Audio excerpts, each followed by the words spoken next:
Hi! A day in my life as a swim coach and lifeguard dito sa Riyadh na lumalaban ng patas sa buhay. Ito yung gabi na sinundo ako ni Tito para mag-dinner at mag-grocery. Di mo kaya, lagi nag-grocery ang person. And napag-desisyonan namin na dito kumain sa shawarma kahit hindi naman daw siya kumakain ng shawarma. Thank you, Tito! Tapos nakakatawa pa nga, hindi kami marunong umorder. Pero ang na-order namin is bundle.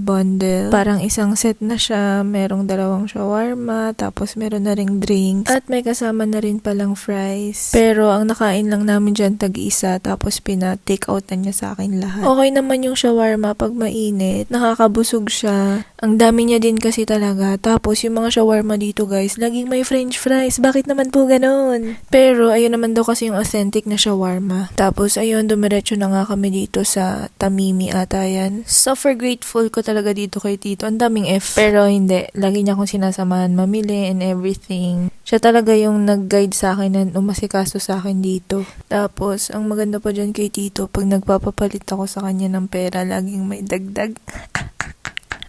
So, ayun na nga, tapos na nga kami mamili niyan and ihatid na ulit niya ako pabalik sa accommodation. Yun lang, kalas!